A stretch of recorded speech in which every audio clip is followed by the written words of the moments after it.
CPM ഇപ്പോൾ നടത്തിക്കൊണ്ടിരിക്കുന്ന ആഭാസ സംരക്ഷണ യജ്ഞം അത് ഏത് എക്സ്റ്റെന്റ് വരെ പോകുമെന്നുള്ളത് കേരളത്തിലെ സ്ത്രീ സമൂഹം ഉറ്റുനോക്കിക്കൊണ്ടിരിക്കുകയാണ്. സത്യത്തിൽ മുകേഷിനെ CPM ആണോ ഭയക്കുന്നതെന്ന് നമുക്ക് വല്ലാതെ സംശയം തോന്നുന്നു. കാരണം ഇല്ലെങ്കിൽ ഇത്തരത്തിൽ ഒന്നിലധികം സ്ത്രീകൾ, ഇവിടെ നേരത്തെ സൂചിപ്പിച്ചല്ലോ, പലരും പല കാര്യങ്ങളും പറഞ്ഞു. ഒരു സ്ത്രീയല്ല, ഒന്നിലധികം സ്ത്രീകൾ, ജൂനിയർ ആർട്ടിസ്റ്റായിട്ട് വന്ന കുട്ടിയുടെ അമ്മയെ വീട്ടിൽ പോയി പീഡിപ്പിച്ചു എന്നുള്ള തരത്തിലുള്ള കഥകൾ നമ്മൾ കേൾക്കുന്നു. അപ്പോൾ ഒന്നിലധികം സ്ത്രീകൾ ആരോപണം ഉന്നയിച്ച ഒരു പച്ച വെയിൽ മാന്യനെ സംരക്ഷിക്കാൻ എന്തിനു വേണ്ടിയിട്ടാണ് ഈ CPM ഇത്രയും അധികം റിസ്ക് എടുക്കുന്നതെന്നുള്ളത് മനസ്സിലാവുന്നില്ല. അവരുടെ MLA-മാരുടെ കണക്കിൽ ഒന്ന് രാജിവെച്ചു കഴിഞ്ഞാൽ കുറഞ്ഞു പോകുമെന്നുള്ളതാണ് അവരെ ഭയപ്പെടുത്തുന്നത് അല്ലെങ്കിൽ ബുദ്ധിമുട്ടിക്കുന്നതെന്നുള്ളെങ്കിൽ അത് പൊതുജനങ്ങളോട് തുറന്നു പറയാം. നിങ്ങൾ ഓർക്കണം, കോടികൾ ചെലവാക്കി വനിതാ മതിൽ തീർത്തപ്പോഴും ശബരിമലയിൽ സ്ത്രീകളെ പ്രവേശിപ്പിക്കാൻ CPM മുൻകൈ എടുത്തപ്പോഴും ഒക്കെ അവർക്കൊപ്പം നിന്നിരുന്ന ഇടതുപക്ഷവാദികളായിട്ടുള്ള ഒരു സ്ത്രീ സമൂഹം ഇവിടെയുണ്ട്. അതായത് എന്ത് ക്യാപ്സൂൾ കൊടുത്താലും അതാണ് ശരി എന്ന് പറഞ്ഞ് വിഴുങ്ങിക്കൊണ്ടിരുന്ന ഒരു സ്ത്രീ സമൂഹം, ഇടതുപക്ഷ ചിന്താഗതിയുള്ള സമൂഹം ഇവിടെ ഉണ്ടായിരുന്നു. അവരിൽ 100 സ്ത്രീകൾ കഴിഞ്ഞ ദിവസം മുകേഷ് രാജിവെക്കണം എന്ന് ആവശ്യപ്പെട്ടുകൊണ്ട് ഒപ്പിട്ട് ആവശ്യം ഉന്നയിച്ചു കഴിഞ്ഞു. എന്തിന്? നമുക്കറിയാം, ആനി രാജ, ഇടതുപക്ഷത്തിന്റെ ഇന്ത്യയിലെ ഏറ്റവും വലിയ സ്ത്രീ മുഖങ്ങളിലൊന്നാണ് ആനി രാജ. ഈ ഇഷ്യൂ വന്ന ഡേ 1 മുതൽ ആനി രാജ മുകേഷ് രാജിവെക്കണം എന്നുള്ള ആവശ്യം ഉന്നയിച്ചുകൊണ്ടേയിരിക്കുകയാണ്. എന്താണ് ആനി രാജയ്ക്ക് ഇടതുപക്ഷത്തിൽ വിലയെന്ന് സത്യത്തിൽ തോന്നിപ്പോവുകയാണ്.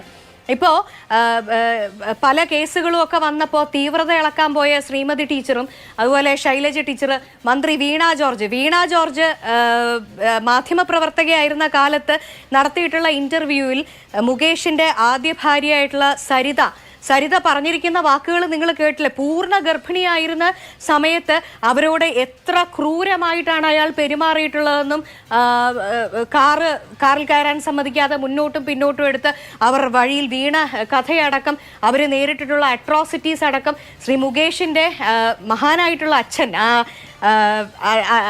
സത്യത്തിൽ ഇതുപോലൊരു ചർച്ചയിൽ ആ മകനെ കുറിച്ച് പറയുമ്പോൾ അച്ഛനെ പറ്റി മെൻഷൻ ചെയ്യേണ്ടി വരുന്നതിൽ പോലും ഞങ്ങൾക്ക് സങ്കടമുണ്ട്. ആ അച്ഛൻ മരുമകളോട് എല്ലാം സഹിക്കണമെന്ന് പറഞ്ഞ് കൈകൂപ്പി അപേക്ഷിച്ച കഥ വരെ സരിത മാധ്യമങ്ങൾക്ക് മുമ്പിൽ പറഞ്ഞിട്ടുള്ളതാണ്. ഇതെല്ലാം മണ്ഡലത്തിൽ നിൽക്കുമ്പോൾ, മധ്യത്തിൽ നിൽക്കുമ്പോഴാണ് അദ്ദേഹത്തിന് ആദ്യം നിയമസഭാ ടിക്കറ്റ് കൊടുക്കുന്നതും രണ്ടാമത് നിയമസഭാ ടിക്കറ്റ് കൊടുത്ത് MLA ആക്കുന്നതും മൂന്നാമത് ഇപ്പോൾ കഴിഞ്ഞ തെരഞ്ഞെടുപ്പിൽ പാർലമെന്റിലെ സ്ഥാനാർത്ഥി ആക്കി മത്സരിപ്പിക്കുകയും ചെയ്തിട്ടുള്ളത്.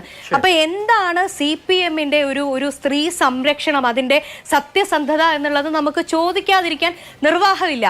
എനിക്ക് ഒരു കാര്യം അടിവരയിട്ട് പറയാനുള്ളത്, ഈ മുകേഷിന്റെ ഒളി സേവകൾക്കുള്ള ഒരു മറയല്ല ഒരിക്കലും EMS-ന്റെയും AKG-യുടെയും മഹാപ്രസ്ഥാനമായിട്ടുള്ള CPM-ന്റെ ചെങ്കൊടി എന്നുള്ളത്. ഒപ്പം ഓർക്കുക, ഈ അദ്ദേഹത്തിന്റെ തോന്നിവാസങ്ങൾക്കുള്ള പരിചയമല്ല, അതിന്റെ സംരക്ഷണത്തിനുള്ള പരിചയമല്ല CPM-ന്റെ ചിഹ്നം എന്നുള്ളത് ബഹുമാനപ്പെട്ട കേരളത്തിന്റെ മുഖ്യമന്ത്രി സഖാവ് പിണറായി വിജയനും ശ്രീ NV ഗോവിന്ദനും ഓർത്താൽ ഈ പ്രസ്ഥാനത്തിനും ഇനി വരും തലമുറ ഈ പ്രസ്ഥാനത്തിന് വേണ്ടി പ്രവർത്തിക്കുന്നവർക്കും നന്ന്. കാരണം കേരളത്തിലെ സ്ത്രീ സമൂഹം വളരെ ക്ലോസ് ആയിട്ട് വാച്ച് ചെയ്തുകൊണ്ടിരിക്കുകയാണ്. സ്ത്രീകൾ ഇതെല്ലാം കണ്ടുകൊണ്ടിരിക്കുകയാണ്. സ്ത്രീകളെന്നല്ല പുരുഷന്മാരും എല്ലാ മനുഷ്യരും കണ്ടുകൊണ്ടിരിക്കുകയാണ്. ഓക്കെ, ഞാൻ